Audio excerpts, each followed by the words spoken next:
My name's Clay Hicks, and I'm the CEO and founder of H7 Network. That is true. This story begins all the way back in March of 2007.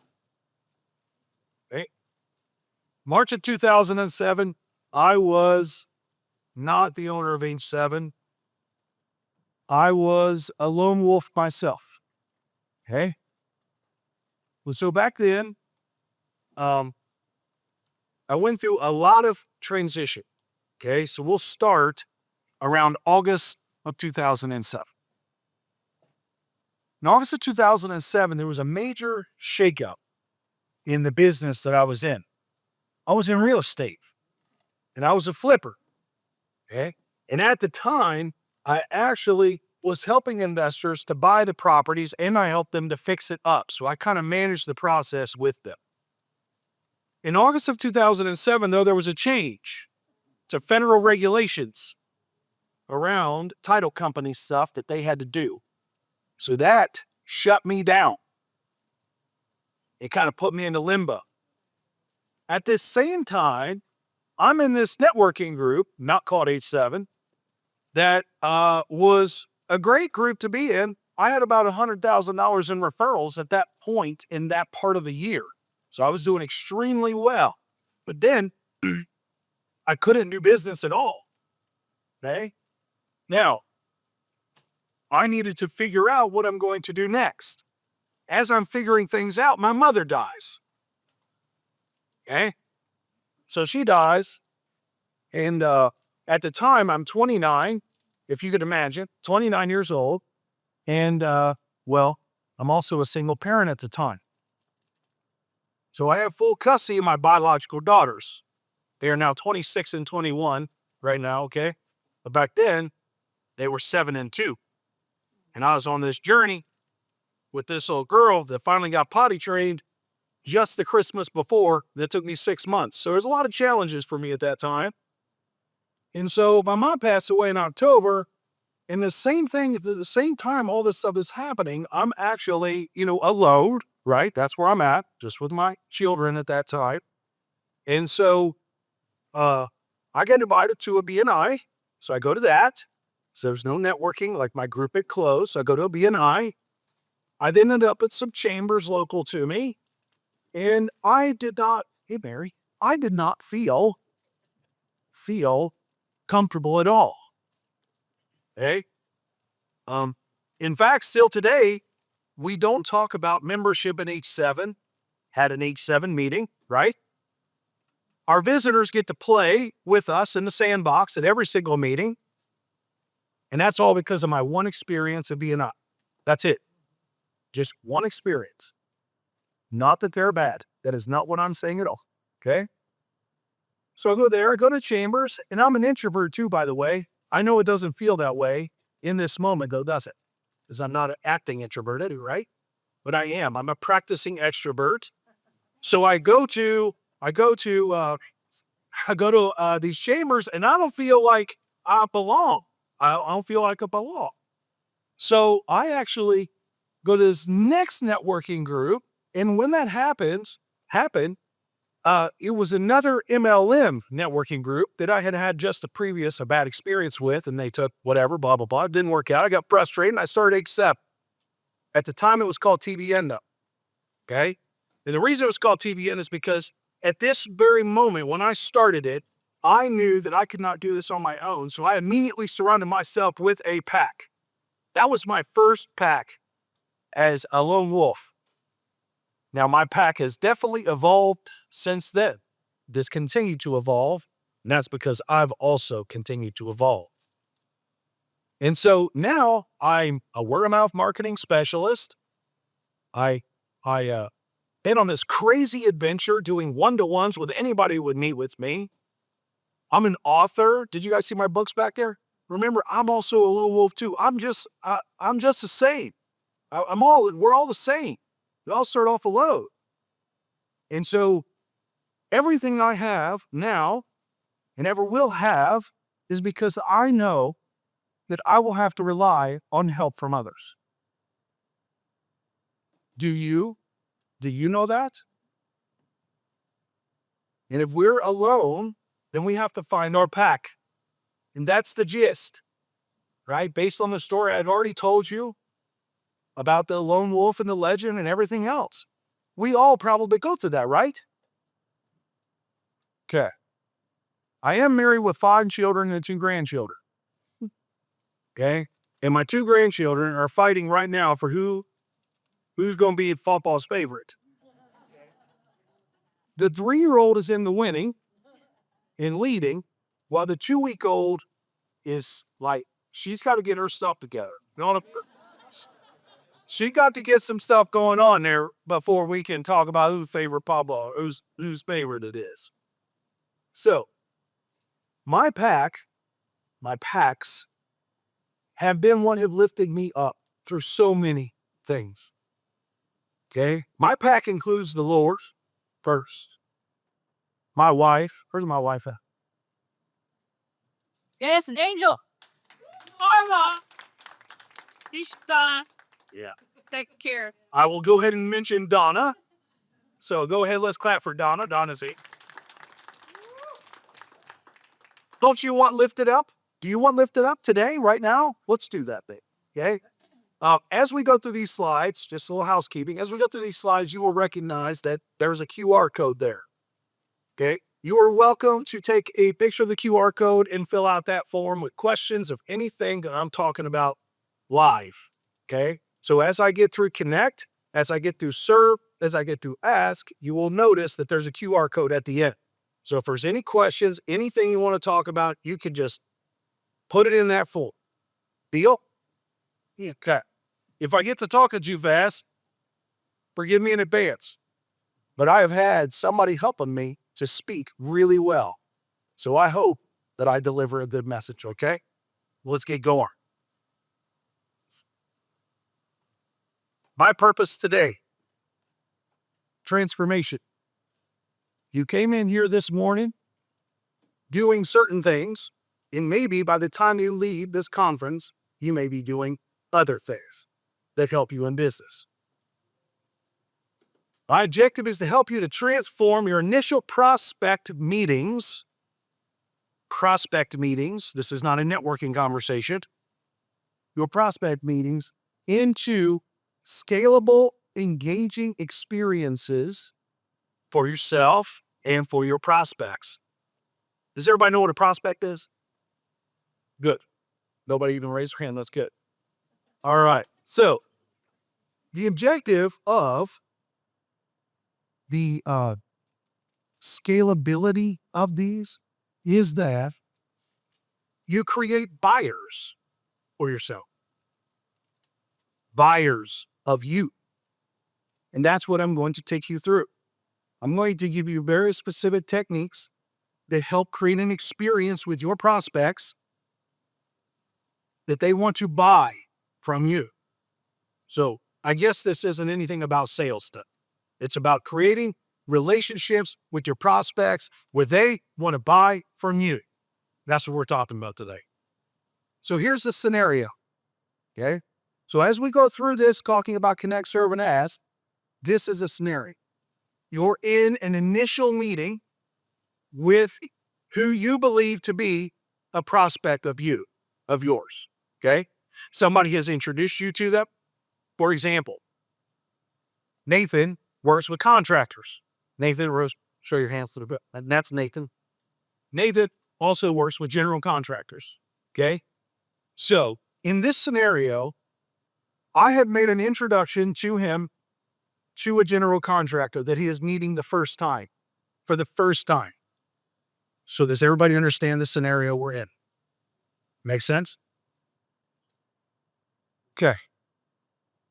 So as we move into this next portion, pay close attention to what we'll be discussing around connecting, serving, and asking. And I want you guys to take this with you on the road. Your next appointment with your prospect, just try it. Are you willing to try it? Oh, yes. Okay. Might be a little crazy, but hear me out. Okay. So my relationships and my packs have evolved. Okay. And so it's really cool if you think about it that your packs will evolve around who you are or who you're becoming.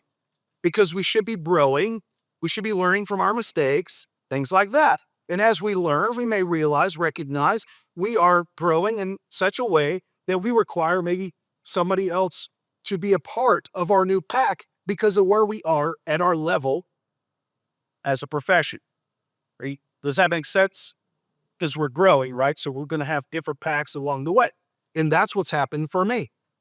There are many people in this room right now that I would consider in my pack. Many. In fact, all of you, because you came here. You're here right now. Now, whether we stay a pack, that's different, right? We don't know. But at least we can try it out, right? All right. So there's this one thing that entrepreneurs go through, which is called the entrepreneurial island. Do you know what I'm talking about? Yeah. That entrepreneurial island is lonely, to say the least. And so you're sitting there at your desk and you're thinking to yourself, well, I can't talk to this person. Well, I don't have anybody I could talk to about this, right? So that's where the pack comes in. All right. Let's get going.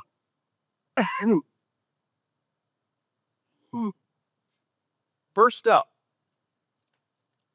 first connect technique is 3 compelling reasons why anybody would buy from you, more or less. Okay, that's what I'm trying to say there. Has anyone heard of DISC? Well, have I heard DISC? DISC. Yeah, I have that deal. Okay. All right. Jackie, can you tell in very briefly, can you tell what the DISC means?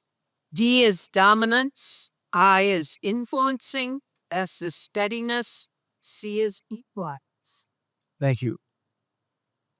I'm a D in my natural state, and I'm a practicing I. What's S? I'm a practicing I. So practicing I, when I say that, what I really mean is I had to start practicing connecting with people, and now I can't. Okay, that's what I mean by that. Okay. Because as a D, the dominant V, I probably give off that energy, don't I? Pretty sure of that. And so as a D, I was really bad as a D back in the day. Okay. And so my 20s, man, it was all about me. Is anybody else like that? Even if it's the 80s. The 3 people admit that they were not very good people in their 20s. I don't remember my 20s. I remember mine. It was bad. So when we know ourselves better, and the more we know about ourselves, well, what happens is we'll be able to connect better with other people. That's the gist. So just as a kind of a sidebar, if you have not taken the experience, the DISC analysis or any other kind of assessment, I know that Carrie has assessments, things like that. So if you haven't taken that, I highly recommend you learn more about yourself. Okay. So with that being said, the 3 compelling reasons are based on us, who we are. Okay. So we need to tell people those 3 compelling reasons when we're connecting with them. We need to make room in our communication to communicate 3 compelling reasons why people hire us. Let's talk about what. So obviously the answer is alignment. So if you don't know who you are, how are you going to align and recognize somebody else, right? That's what I'm really saying. So you got to know yourself and then know how you align, okay? And so you would align with nobody because you don't know who you are. That's what I mean, okay? So the alignment is important.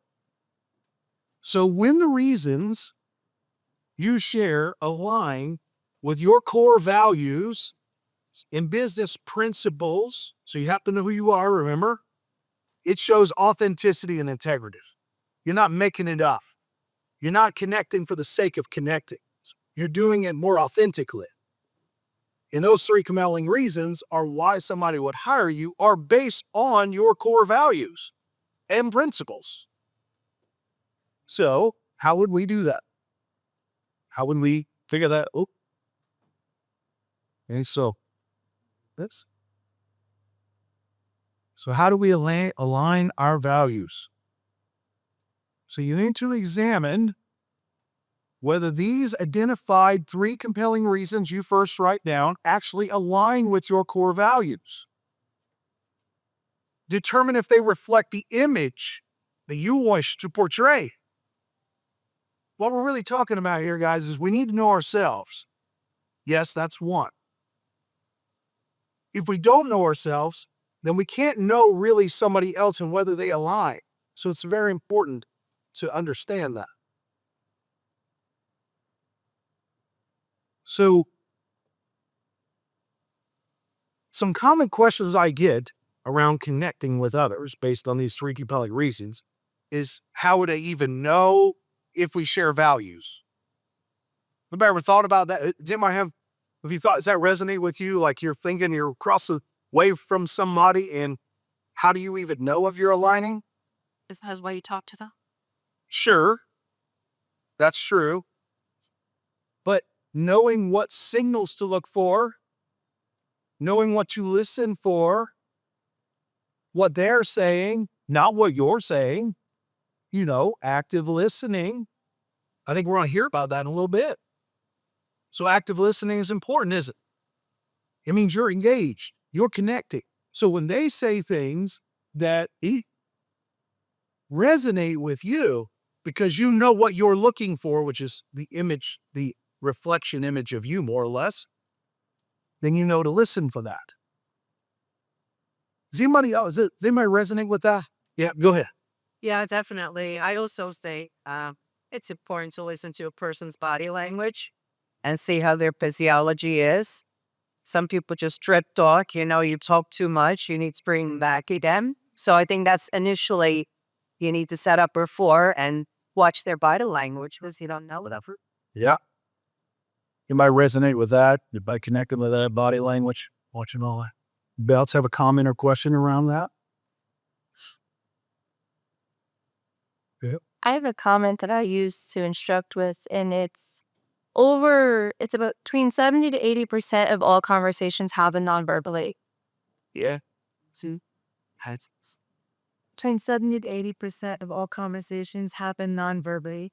So check this out. This is something I've learned about what you're talking about, both of you. In the one-to-ones, so I've successfully completed 8,600 now, okay? Just passed that last week. So the first 3,000 were in person, 1 hour, one-to-ones.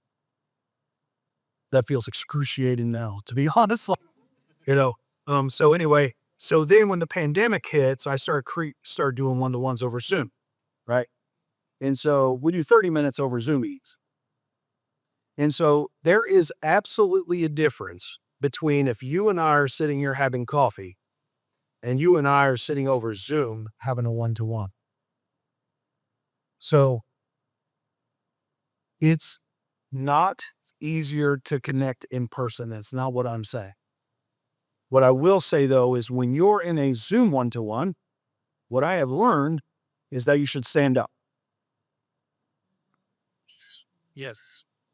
If you are not standing up in your one-to-ones over Zoom, you might not even be connecting with that person as much as you think. It's standing up is motion creates emotion.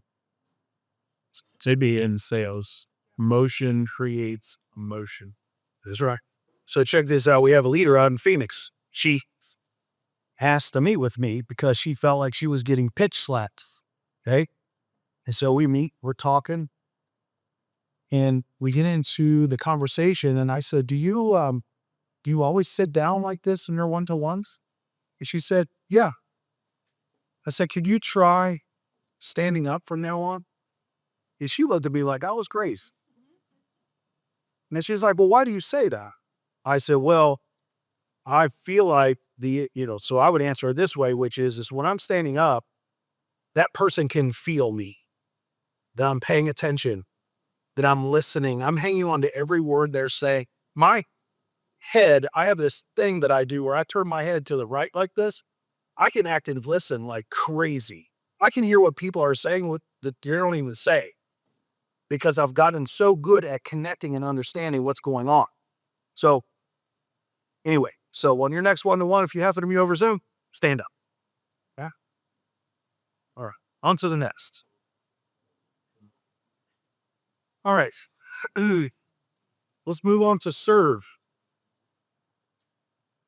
Well, first of all, not this kind of engagement, but I thought that'd be fun. Okay. So engaging with your prospects where they are. You understand what I mean when I say that? Where they are. That makes sense? I haven't always been a servant. Remember I said I was a D, right? I was very selfish too. My wife has a joke around this whole D thing, by the way. We're not going to have her say that today. Anyway, so I haven't always been a servant. What happened is I was so selfish, I lost everything when I was 26. I had 8 houses, I had 2 trucks, and the world was my oyster. And my selfishness caused me to lose all of that. By the way, we're good now. Yeah, great brain, everybody's good. But hey, took 20 years, but we're good now. 20 years. All right. So what happened was in 2016, I'm in my one-to-one journey, that first 3,000. I'm up in Columbus. I'm with this gentleman named John Altieri is his name. And we're in this one-to-one. And up until this one-to-one, this had never happened to me. Up until this one-to-one, every time somebody would ask me how they could help me, it was always at the end before it was time to pack up. That's right. So every one-to-one, it seemed like we didn't help each other till the end. And I had been like 1,200 one-to-ones before I met John. So that was a lot. John shows me the light. Halfway through that one-to-one, he says, Clay, how can I help you? I got 11 referrals that day. That changed my life. I've never been that way ever again. I have somehow, some way, learned my way in to get that person across from me halfway through the one-to-one to desire to shift the conversation to where I could serve them. In all the thousands of one-to-ones I've done, only 8 people have not allowed me to serve them. Only 8. That's a very small one. That proves how often people want help, right? So he showed me this. And so the bottom line is he met me where I was. He was a financial advisor. I was definitely a prospect for him. But he met me where I was, and I have been trying to do that ever since. So let's talk about why. Trust. Trust. But remember, I'm talking about with your prospects. You didn't hear me say that. I didn't say just another profession. Prospect. So, if we're there to build trust, serving prospects before they become clients builds trust by addressing their needs, fostering stronger, authentic relationship with them, setting the stage for a long-term, mutually beneficial relationship. By figuring out how to help them with their needs, even though you may actually have something they need to buy. Regardless of that, still focusing on serving them. So how we do that is to demonstrate our dedication. And you can see this young lady right here, she probably in college been up all night. She didn't do her debt. She dedicated doing her homework. So we should be dedicated to others then. We should be dedicated to demonstrating that at all times. So here's a way to do that. Share examples of how you've supported other prospects or clients in unique ways, focusing on those instances and how you drove that value home. That's how you do that. Take a step back and you think about that long before you ever show up to that prospect meeting and start working on understanding how you've done it in the past. If you've never done it in the past, Well, we can talk about that. Click on that QR code, okay, when we get there. Common questions around this, okay? Do I always have to make introductions to earn trust? No. Well, go ahead, Eric. Okay. I got into the fractional world in January 2021. In April 2021, I joined H7. I had my meeting with you and I said, Clay, I don't have anybody to introduce. I don't know anyone. You know what you said to me? Go ahead. You said, what can you offer? Can you answer questions about financials for people? CDS, AdDrop, Eastreach, Service. Surfacing. That's what you come back. I carry that with me to today. And you got your first client how many weeks later?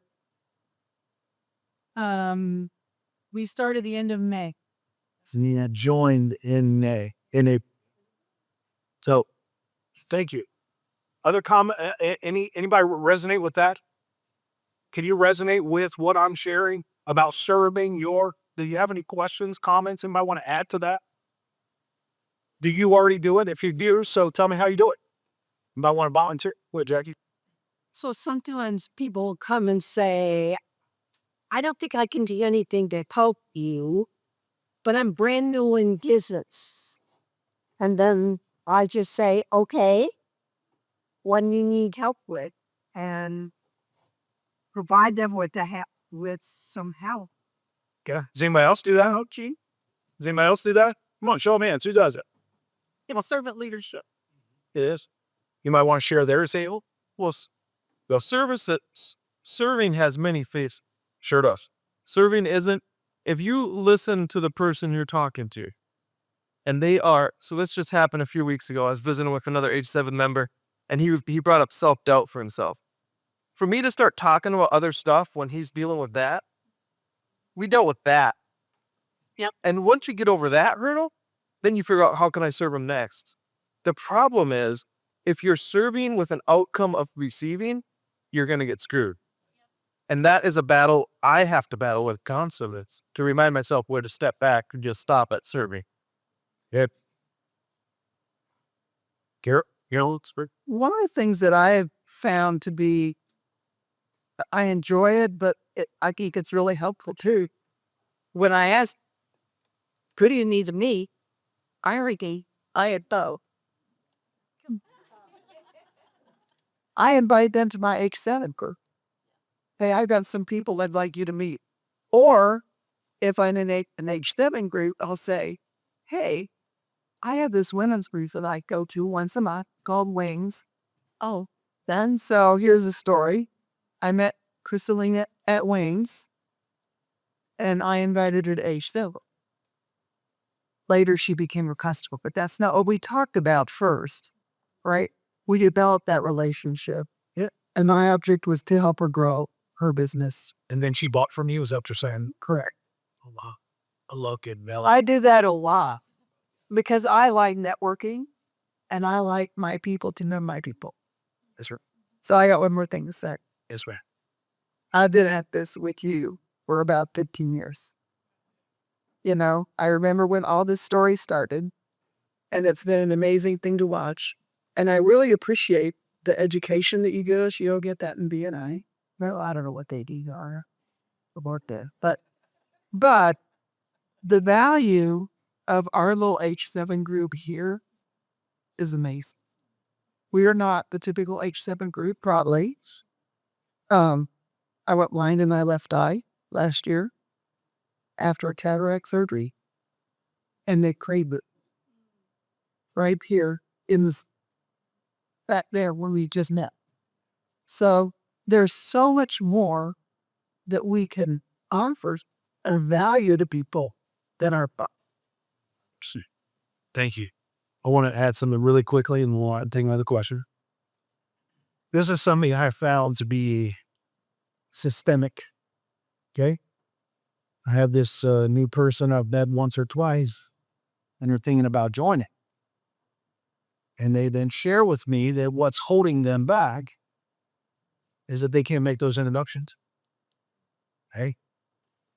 And so I'm telling you this part of the story because I would appreciate your help with telling other people this exact thing. Okay. So this is what I tell them. Your network, we're not inviting you to join this network because of your network. We're inviting you to join this community because of you, who you are. You are more valuable than you think you are. So stop with thinking that you're nothing or worthless. You're in my presence right now in this one-to-one on purpose. And I'm telling you right now, that is a grave mistake for you to think of yourself in that way. Because if you think of yourself that way, other people will too. You have value too. Can you guys help me to tell the people that? They have value too. Every single person on this earth is a human being and deserves respect. So who's with me on that? Can you help me with that? Yes. But that's time for one more question or comment. Go ahead. You talk about serving, and we usually serve people the way we like to be served, which is not always the way those people to be served. So I think when you're going to be serving people, it's good to find out what is it that they need for you to be serving without assuming that it's the same thing that's for here. 100%. That's why it's how can I help you, not, how can I help you with what I know I can do because there's no way for them to know that, right? You like the 5 languages of love. Everybody receives love differently. So everybody receives help differently. So Per person. Last one, Mark, go ahead. I kind of want to pile on that a little bit. So, our leadership style for each of the meetings is much different. Yeah, networking group is for this reason right now that the two of you guys are commenting on. The idea that people need service is one thing. I watch an influencer often when he said something that's pretty poignant. I can't remember his last name. His name's Sebastian. Can he? I think I he's Ings. good as well. Ings. Ings. Yeah. So he said, I'm not looking for everyone. I'm looking for who's looking for me, which is the service aspect of things reflects back to the leadership in the H7 groups themselves, the microcosms of H7. Each of our groups that has been member built for the most part is designed for you to beat those people that are looking for you but don't know. So like selling superpower for me and tech corner for me, those are in my wheelhouse. So I have way better one-to-ones with people that come to those meetings than I do like the broad meetings. So it's like the hub, a huge volume of people to go through it. So the point that I'm hearing you guys make is really great because most of H7 for me is built on the service aspect of it. At the end of the day, if you're focused in on who's looking for you or who could be looking for you, you'll find them. That's one of the elements that's really unique about this community. If you want to start a meeting to have a spotlight shined on you to say, hey, I'm here looking for people that I can serve and that want to serve me in this way, you can find those people very easily. And that's a unique quality. I think Clay's really exposing this here, and it's really important to yours. So thank you. Cool. All right. On to the last part. Okay. So, as you notice, it says be prepared. I thought that was cute. It definitely works for here. For our ask technique. It took me 2,500 one-to-ones before I began to ask. Please don't do that. Please don't do that. Just heed my warning now.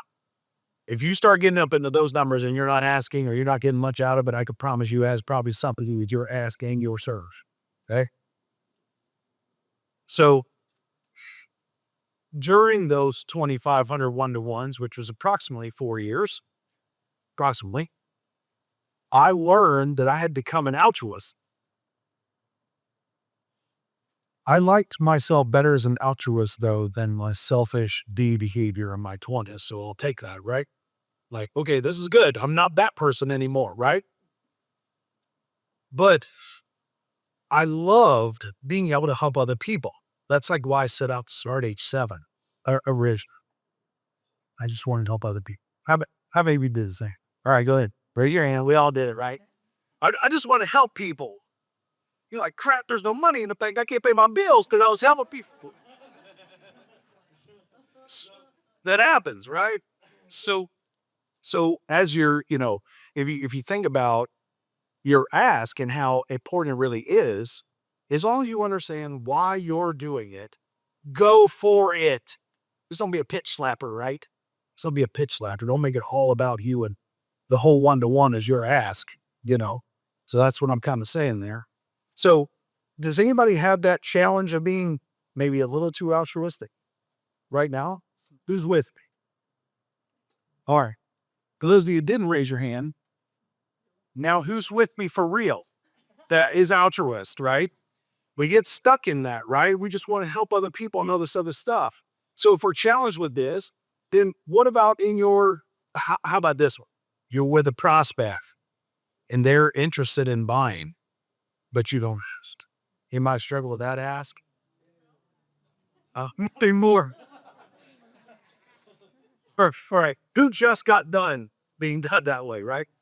Who still maybe struggles with that ask? Please be transparent. All right. So what I'm going to show you today in this ask should smooth that out because it makes it still a relationship. So that should keep it more calmer. So think about it as we go through this, okay? All right. So we're going to ask our prospects for something. What I'm getting at here, okay? So let's practice this one. This is the ask I want you to think of. Extend an invitation for them to do something with you. A meeting, an event, H7, your other networking groups. I don't care. Something to do with you, along with you. Like, could that please set up a next meeting?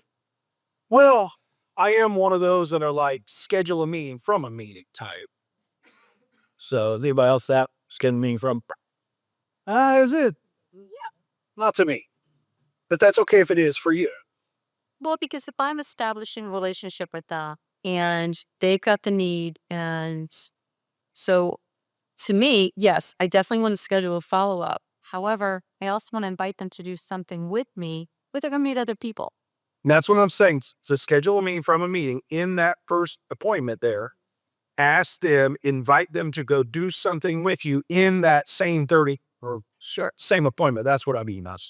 But I mean, I want to invite them to a networking meeting. So I want to invite, want to introduce them to some people that can help them feel more comfortable and further develop that relationship. 100%. What did you call that, Carolyn? Sorry, I knew you were doing something. That's okay. What did you call that? I want my people to meet their people. What was that saying? I want my people to know each other or something. That what you said? Yeah. Yeah. No, my network to know my network. That's what you mean. So yeah. But it's not the purpose of the network. It's the purpose of helping them find a niche.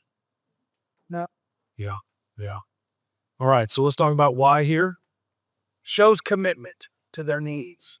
That's kind of the underlying factor, right? Because you heard them say in the 1-to-1 things that you latched onto that you could now pull forward and then ask for later. For example, I'll use Bill. Where's Bill at? Hey, he was in my small group earlier. And so Bill was sharing how he invited this gentleman to meet all of his contractors so that the gentleman could get prepped to buy a property or fix one up or whatever. So when you invite them to do something, it should be something that's relative to them, not relative to you. See, the common theme is about them, isn't it? Knowing their needs. So inviting these prospects to these professional engagements outside of what you're doing. So it could be an H7 meeting, and I don't mean that selfishly, I don't care if they join. It'll be about this new person meeting other people that will make an impact on that new person and the other people, right? Or it could be to a webinar you're doing. You can learn more about what you do, right? It could be a social. I had this one thing where I said in a small group was, Bill may invite a commercial developer to a specific event he goes to called Bourbon Development. That might be better than H7. Could be, I don't know. But it's up to the prospect, not to me and not to you. That's what I'm getting there.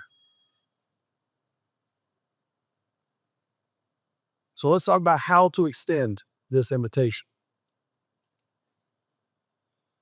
Okay. In every one-to-one I'm in, I always have 3 asks ready. My third ask is to invite them to do something with me. Always. Okay. So it really is that simple as in, would you like to go with me to this? It's that simple. I don't mean anything that's super complex at all. But if you connected well with that person, you would know, right? Because they're not giving you the cold shoulder. They're connecting back. You serve them. They're open to being served. Chances are they may even feel obligated to do something with you because you served their brains out. That's what I'm going to say. Sorry. So you serve their brains out. Of course they want to go do something with you, right? They're more likely going to do that instead of you saying, well, so can I get that proposal for you? That'd be the kiss of death, wouldn't it? So keep the relationship moving. That's all you're doing is just keeping that relationship moving forward.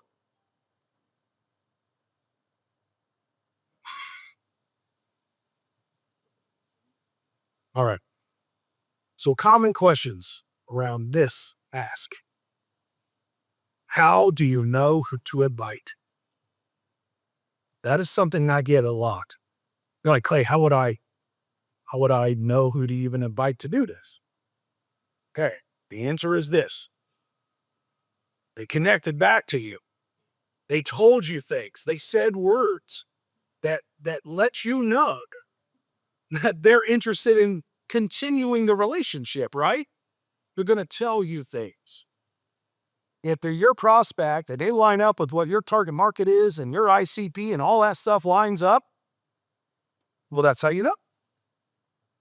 If that ICP lines up and you've got just enough connection with them, invite them anyway, right? You might get that surprising yes. So does that resonate with anybody? I'm just sharing. Anybody have any comments or questions about that? Go ahead, Julie. So, an H7 member who I had a one-to-one with, and I don't think she's here today, but in our very first one-to-one, at the end of the call, she said, "You and I should host a webinar together." And it took me by surprise. And I'm like, I'm not even sure that I actually said yes. But then we set up another meeting, for a few weeks later to then discuss the details. So now you're building a web. That's great. That's great. That's Gary. In my insurance days before you left a home, you always said, "Oh, by the way," and that always triggers in my mind exactly what you're talking about. But when you're on a one-to-one, at the end, I always say, "Oh, by the way, I've got a great group for you to meet." Yeah, and it goes right into that. Or I use the other one as, "Oh, by the way, you need to get on my calendar again so we can talk more about this." So that, "Oh, by the way," is a nice trigger for the brain for me to, let's do something more. What's my next move? "Oh, by the way, let's jump on a podcast." So, "Oh, by the way, come meet some friends of mine." There's it. Just a cool way to tell them. Appreciate that, Sarah. I just want to share an example of this. Melanie Norton. I wanted to learn more about how to whole call and do drop-ins. There's some band over Dine Decor, and she is a master at those things. She offered to take me out to the community and teach me how to do that. I had ideas about where to go. She was serving me, teaching me all of how to open doors. Because she served me, she got 3 clients out of that. So I got one client with this repeat scissor about it. I did not. But yeah, and my owner got another business, another pediatrician Balkis because he had moved within network and talking to the lady about because I was trying to promote her. So she's like, I can't do this one. And but they gave me the person who heads up all the pediatricians offices, and I talked to him, and he gave me their entire roster. Wow, that's awesome. Oh, love from Dale. Oh, love that. Love that. So it's pretty obvious to me the 45 minutes is not long enough. We probably do this for another hour. Be a lot of fun too. I want to thank everybody who was participating, commenting. Thank you, Carolyn and Julie Thank her, Rachel and Pam, Jimmy, and everybody. So thank you guys for your contributions. Because see, I don't know everything, and I need a pack around me. You guys showed up today in this presentation, and you delivered. And you even validated what I said, which I did not expect that would happen. It's just really good, you know. And I think to myself, you know, I'm so blessed by having such a great, so many different packs of people with different personalities from different places, and the diversity and all this stuff that I'm so blessed to have. And so, when you look at, you know, Mark is here, and Donna's here, and Danny came from South Carolina, and Andy came from Boston, and Michael Pate, dude came from where's Michael? Oh shoot, I know he's here. Colorado. He's from Colorado, right? And so then we got our Chicagoans. Thank you, Paul. Paul's in my pack. Samir, right? And it's so awesome to just see that play out. We have 300 Alpha Team members across the world. I don't know if you guys know this, but we have members in 21 countries now. We just picked up Dubai yesterday, so that was cool. View 80. We also have we have groups as they all roll out the next few months. I think we'll be in 22 states where we have groups now. No, so it's just been a blessing. So, did everybody get to do the QR code? Exception in here. Not very good. You have to You have to connect to the Wi-Fi for sure. But I just want to make sure I'll leave this up. So if anybody has any questions, comments, things you want to discuss, things like that, quickly. Well, just very clearly, what drew me in with H7 all this years ago was focused on relationships. We've continued to build that. It's always relationship first. Yeah. Thank you, Drew. Anyway, everybody, thank you so much for having me. I hope that I landed this plane. You guys got a lot of value out of today. So thank you.